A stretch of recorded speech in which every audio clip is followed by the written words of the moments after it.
There is something about spring that stirs the soul. The earth awakens, stretching out beneath the warming sun, and here on our homestead, new life is everywhere.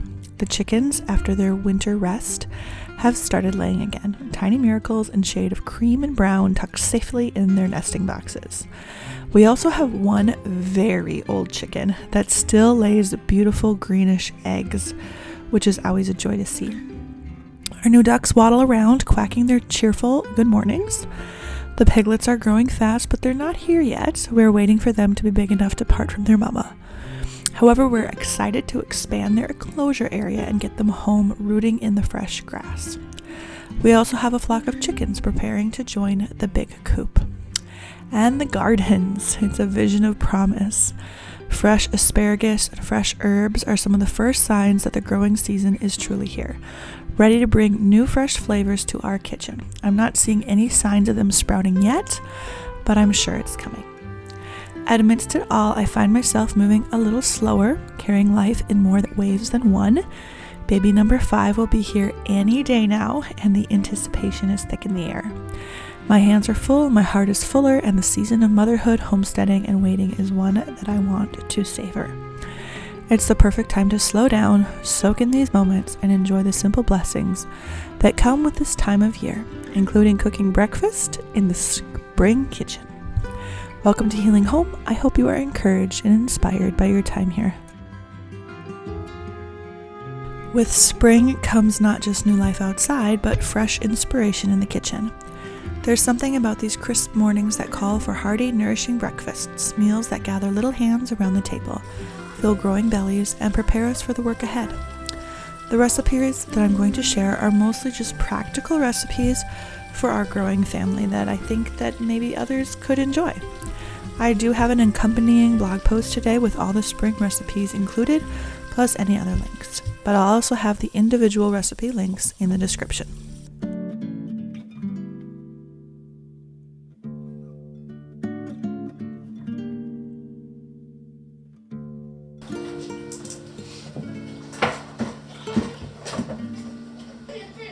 My Einkorn sandwich bread is the foundation of so many of our spring breakfasts. Whether paired with hard-boiled egg and a thick slab of butter, or used to soak up warm golden yolks, this bread is really a staple. My kids love it for its softness, a gentle contrast to the more rustic sourdough loaves that I sometimes make. This specific recipe is actually what sold them on sourdough years ago when I first started making sourdough. They really hated the hard crusts of artisan loaves, and when I made this one, I specifically designed it to have that softer crust, which it does, and now they enjoy sourdough. The original recipe calls for whole wheat einkorn, but today I'm working with an all-purpose einkorn simply because that's what I had on hand. So I'm adjusting the ratio a bit, 6 cups of flour instead of 8 of the whole wheat, and then just slightly less water. The soft texture makes it a natural partner to sweet and to savory options alike, so we use it for dinner recipes as well. From peanut butter and fresh fruit to crispy bacon and fresh veggies. When lightly toasted, it has the perfect balance of a golden, crusty bread exterior with a tender, buttery inside.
eggs are in abundance now, and I'm always looking for ways to pack in even more protein. Cottage cheese in an egg bake may not be new, but it sure is delicious. I've actually been seeing this little hack across social media lately, and I sure do think it's a great way to get more protein into a meal. My husband was just rummaging through our pork freezers recently and came upstairs quite upset that we were getting so low. We were not able to get local beef this year, so our homegrown pork went really fast. I'm using this cottage cheese hack to reduce the amount of ground pork I need, but still elevate the protein levels, which keep my busy boys fuller longer. Creamy, fluffy, and packed with healthy fats, this bake is an easy way to fuel our mornings, and I love adding arugula and spinach on top. I'm hoping that this summer I can grab some from our own gardens. It's a great option for a meal prep since it keeps well in the fridge and it's quick to reheat. I like to add fresh herbs, maybe some spring onion, and even a bit of Parmesan cheese for extra flavor when I have it on hand. Pair it with some breakfast potatoes roasted with olive oil and red onion, and you've got a real knockout breakfast.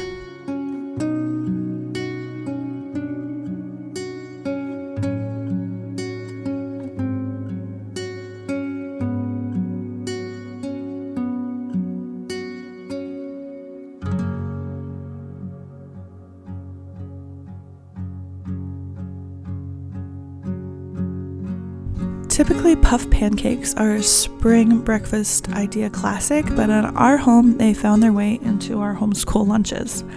There's something special about pulling a golden, puffed-up pancake from the oven after a long morning of lessons. The boys love it, and I love that it's protein-packed thanks to our spring eggs.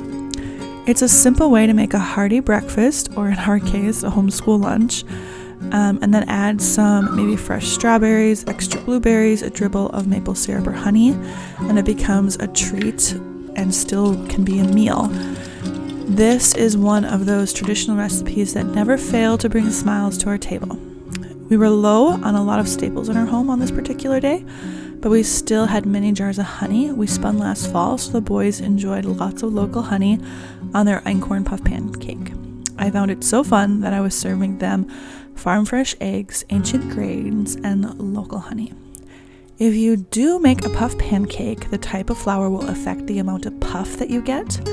Einkorn is an ancient grain, and it just does not give the type of puff that traditional flour gets. My kids love watching a puff pancake puff up, so I do often use half traditional flour and half Einkorn flour.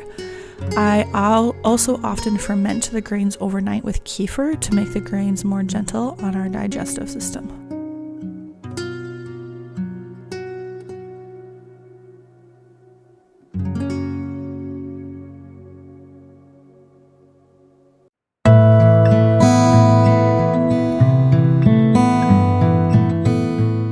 Granola has been a staple in our home for over a year, and it's a perfect grab-and-go breakfast on a busy morning. My oldest is actually the greatest consumer of our homemade granola and eats it for breakfast and snacks whenever he can. I use my granola bar recipe as a base and then swap out ingredients depending on what we have. Monday and Tuesdays are often our rush out the door days, whether for homeschool co-op or work, and this simple breakfast keeps the kids fueled. Wyatt has been requesting extra honey lately, so today I'm giving it a bit more sweetness.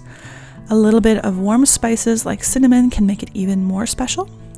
Sometimes I mix in chia seeds for added nutrition, and I typically add an unsweetened coconut flakes and our homemade vanilla extract, which I love the outcome of.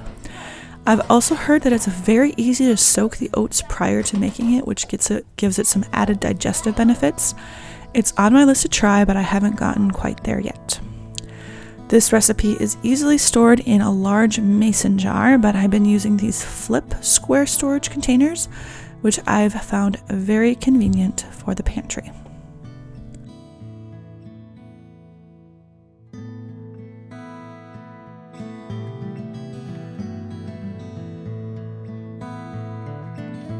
By the end of the week, any leftover sandwich bread finds new life as sourdough French toast. This is especially good when the sourdough Sandwich bread has fermented a little bit too much, and so if I have a loaf that is extra soured, which I did recently have that, it makes really good French toast if my kids are just not eating the more soured bread. Saturday mornings are meant for slow, sweet starts, and this recipe has often been used.